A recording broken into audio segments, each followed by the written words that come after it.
Hola, bienvenidos a Esquina Literaria. Estoy leyendo este libro, Cuentos Chinos, de Andrés Oppenheimer. Esta es la quinta y última parte y espero que les esté gustando.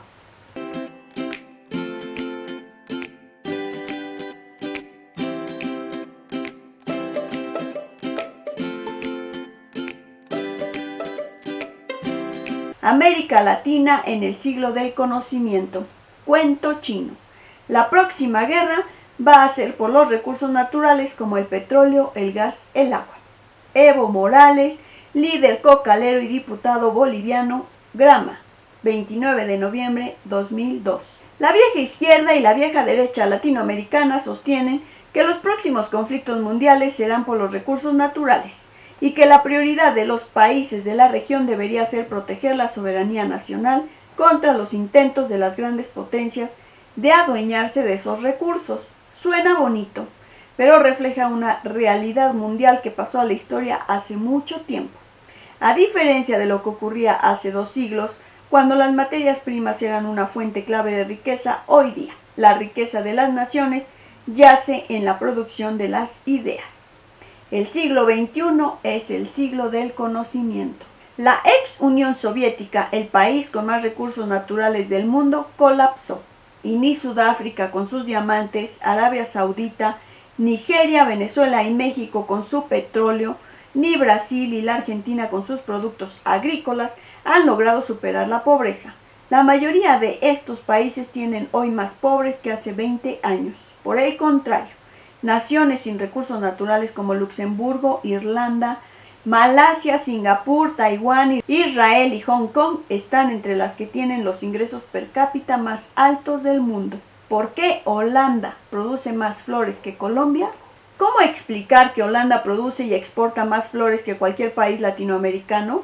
América Latina debería ser el primer productor mundial de flores. Tiene mano de obra barata, un enorme territorio, mucho sol, grandes reservas de agua y una gran variedad de flora. Y sin embargo, el primer productor mundial de flores es Holanda, uno de los países con menos sol, territorio más pequeño y mano de obra más cara del mundo. La explicación es muy sencilla. Lo que importa hoy en la industria de las flores es la ingeniería genética, la capacidad de distribución y el marketing. Las peores universidades del mundo. Un ranking de las mejores 200 universidades del mundo realizado por el suplemento educativo del periódico británico The Times les dio una pésima nota a las universidades latinoamericanas.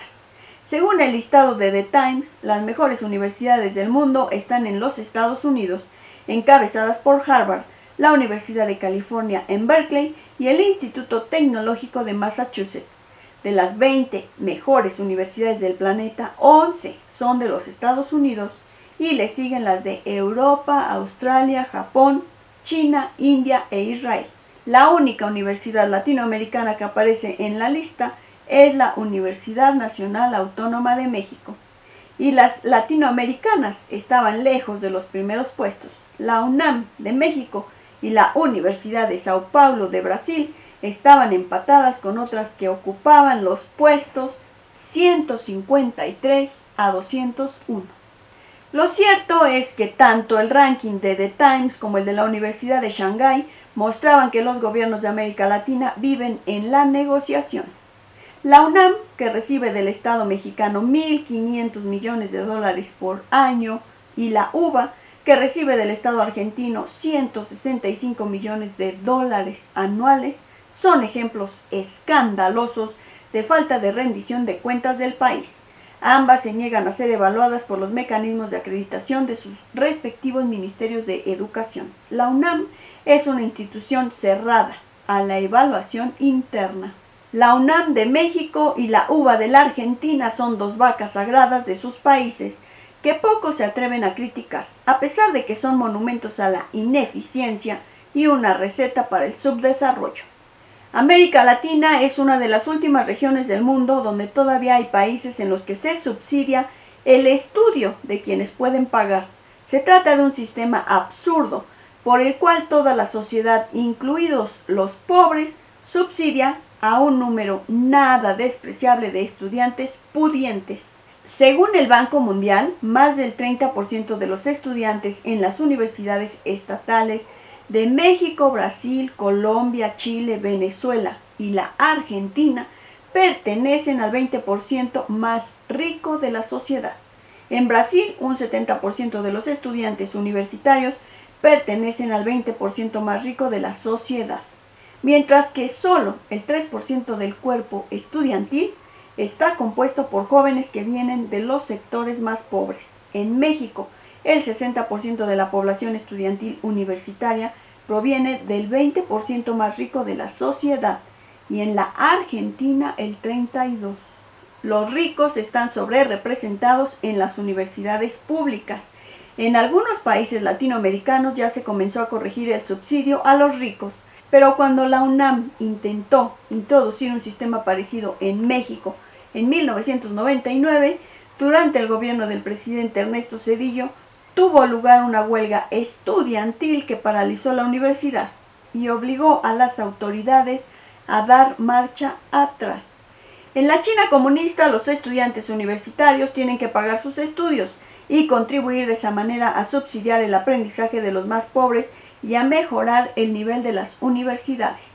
En lugar de tener escuelas ricas para estudiantes pobres, tenemos un sistema de escuelas pobres que subvencionan a estudiantes ricos.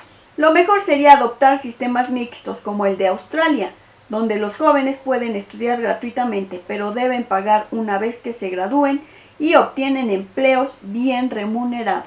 En China existe un examen de ingreso obligatorio para todas las universidades que dura 2 días y es rendido anualmente por más de 6 millones de estudiantes y no es un examen fácil. En México, en cambio, la universidad más grande del país, la UNAM, admite a un 85% de sus alumnos sin examen de ingreso.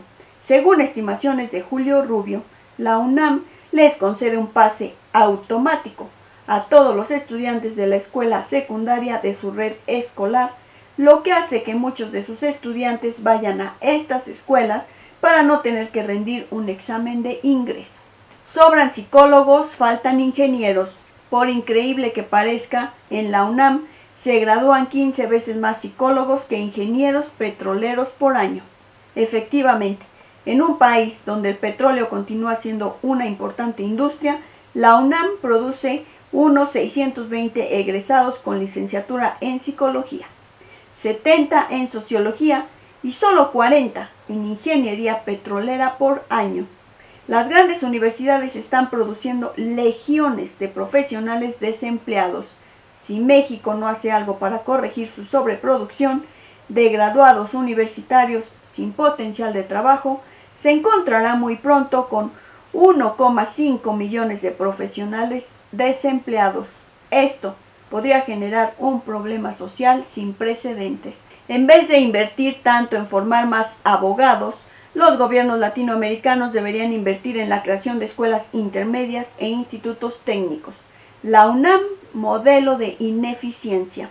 Si el Estado mexicano otorga 1.500 millones de dólares a la universidad, la UNAM se lleva el 30% del presupuesto nacional para educación superior, que cubre las 99 universidades públicas del país. Lo cierto es que la UNAM es ineficiente, por donde se la mire. Decenas de miles de sus estudiantes transcurren 7 o más años en sus aulas, aumentando enormemente los costos de la enseñanza. La UNAM rompió relaciones con el Instituto Acreditador Ceneval bajo el argumento de que es un organismo neoliberal vinculado a empresas privadas. En 2005, el 66% de las universidades públicas y privadas en México, incluyendo el Tecnológico de Monterrey y la Universidad del Valle de México, ya habían aceptado ser evaluadas por la Ceneval. En la tabla de las universidades mexicanas con carreras acreditadas por el organismo independiente autorizado por la Secretaría de Educación Pública, en 2005 la UNAM estaba al final de la lista. ¿Por qué los asiáticos estudian más? Un niño de 10 años, ¿cómo es un día típico en tu vida? Él me contó que se despertaba a las 7 de la mañana, entraba a la escuela a las 8 y tenía clases hasta las 3 o 4 de la tarde según el día de la semana. Después hacía sus deberes en la escuela hasta las 6, cuando venía a buscarlo su padre. Cuando llego a casa toco el piano y hago más deberes, hasta eso de las 7:30 de la noche. Entonces veo la televisión media hora y me acuesto a eso de las 9. Una tarde por semana, después de la escuela, y los domingos por la tarde, tomo clases particulares de inglés en la escuela Boya. Y los sábados por la tarde, durante 2 horas, tomaba clases de matemáticas y chino. El caso de Corea del Sur.